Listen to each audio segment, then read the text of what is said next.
Salut à tous, bienvenue à DEV.org, la chaîne de développement des organisations.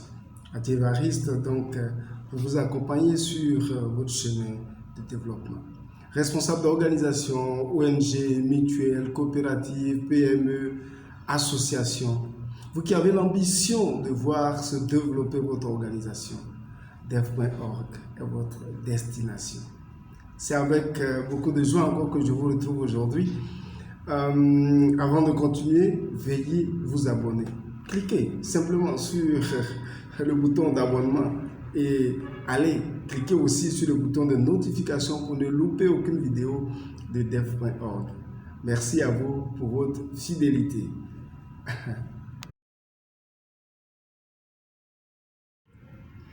L'accompagnement de plusieurs organisations pour leur développement, bien sûr, nous a montré qu'il y a énormément de problèmes au sein des organisations par rapport à leur gestion, par rapport à leur fonctionnement. Pourquoi il y a tant de problèmes, de conflits, surtout les conflits, conflits d'intérêts, conflits de leadership, conflits de gestion, il y a tellement. On se trouve souvent à des carrefours où on ne sait pas qui fait quoi, qui doit signer tel document, qui doit autoriser une mission, qui a donc l'autorité de recevoir un courrier, tout. Et ça devient un conflit. Et l'organisation se bloque. Et l'organisation a du mal à se développer, à aller de l'avant, à avoir de bons résultats. Et ce sont des conflits à n'en point fini tous les jours. Pourquoi il y a des problèmes de mauvaise gouvernance au sein de nos organisations? On ne sait pas où on doit loger donc le financement. C'est souvent le compte de quelqu'un qu'on prend. Qui a droit à la signature? On ne sait pas. Qui autorise les dépenses? On ne sait pas. Qui a l'autorité au sein de l'organisation? On ne sait pas. Le directeur se prend donc pour le premier responsable. Le PCA, il a droit de vie, droit de mort sur tout le monde. Le directeur financier, c'est lui qui détermine telle activité devrait avoir. Non, ça devient trop de problèmes, trop de frustration, trop d'injustice. On va en mission, il y en a qui dorment dans des hôtels de 5 étoiles, il y en a qui doivent se débrouiller dans des faubourgs. Pourquoi? Il y a des organisations même dans ce bois, dans cette gestion des choses, donc pas du tout claires, qui perdent des projets, qui perdent des accords de financement parce que les partenaires ne voient pas clair. Mais ce qui est un problème au sein des organisations, c'est que le travail n'est pas réglementé, n'est pas bien structuré. On ne voit pas clair dedans, ce n'est pas bien géré. Quelqu'un m'a dit une fois, tu sais, dans une organisation, quand les choses sont bien réglementées, ça permet à l'organisation d'avoir une équipe de qualité et ça lui permet d'avoir de bons résultats. Ah bon? Je lui ai dit, ah bon, c'est quoi ça? Il m'a dit, la thématique, c'est la gestion administrative. Ah bon? Et c'est ce que nous allons voir, la gestion administrative au sein de nos organisations. Qu'est-ce que la gestion administrative qui est si importante pour permettre à l'organisation d'atteindre de bons résultats? Gestion veut dire gérer. C'est la manière de gouverner. C'est la manière de diriger. C'est la manière d'organiser quelque chose. Administrer, c'est gouverner, c'est gérer, c'est diriger. C'est gérer les affaires publiques et les affaires privées. La gestion administrative, donc, c'est l'ensemble des procédures et d'actions qui organisent et réglementent le travail au sein d'une organisation.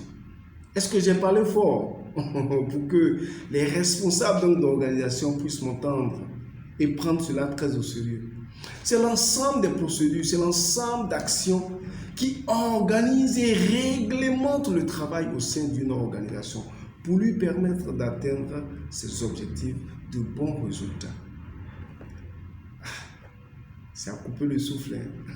Mais quel est donc l'intérêt et quelle est donc l'importance de cette gestion administrative? La gestion administrative précise l'organisation du travail au sein de nos structures. Qui fait quoi? À quel moment on fait? Comment on fait? Et avec quels moyens on doit faire? Ça veut dire que si on doit aller à une mission, par exemple, qui doit aller à cette mission?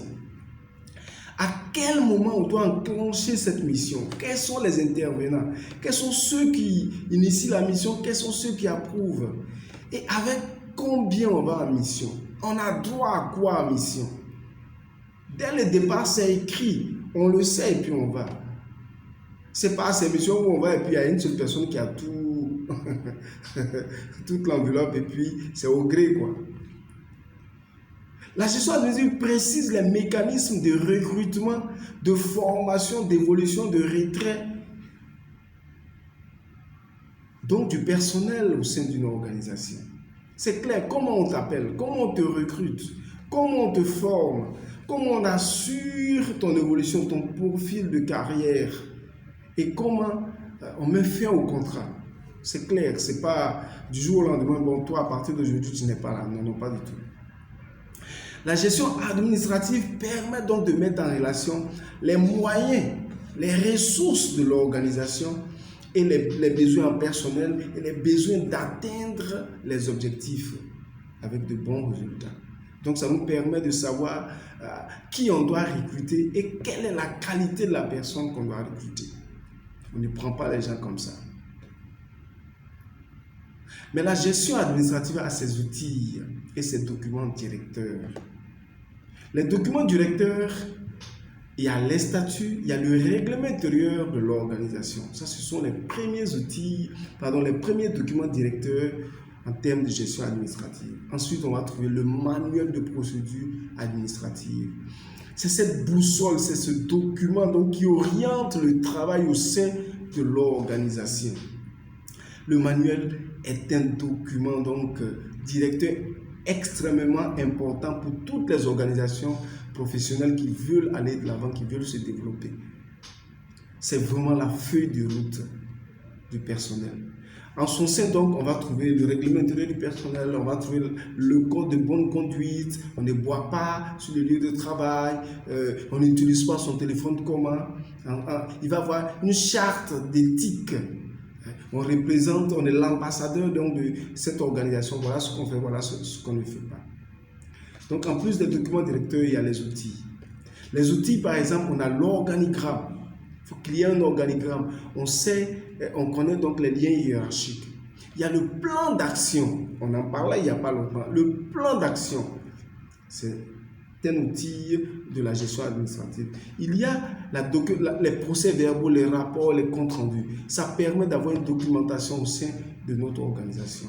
Il y a les ordres de mission. C'est les fois pour aller à mission comme ça. Il y a un ordre de mission qu'on nous donne. Il y a les fiches de poste. Quand on nous recrute, on sait pourquoi on a été recruté, on sait ce qu'on doit faire, on sait combien on reçoit. C'est vraiment quelque chose qui nous trace les sillons donc d'une bonne gouvernance et qui nous amène à avoir de meilleurs résultats parce que chacun sait ce qu'il doit faire, quand il doit faire, comment il doit faire. C'est tout à fait clair. Comment utiliser surtout les ressources matérielles, les ressources humaines, les ressources financières, informationnelles, tout y est quoi. C'est clair. C'est vraiment la chose que les responsables des organisations doivent avoir. La gestion administrative contenue dans le manuel. Donc en termes de recommandations, ayez votre manuel de procédure. Élaborez votre manuel pour optimiser donc votre gestion administrative. Responsable d'organisation, DEF.org est présent, on peut vous accompagner dans tout ce processus donc pour élaborer votre manuel de procédure afin de vous assurer une bonne gestion administrative et assurer de meilleurs résultats à votre organisation. Merci beaucoup. N'oubliez pas de vous abonner à notre chaîne et à bientôt.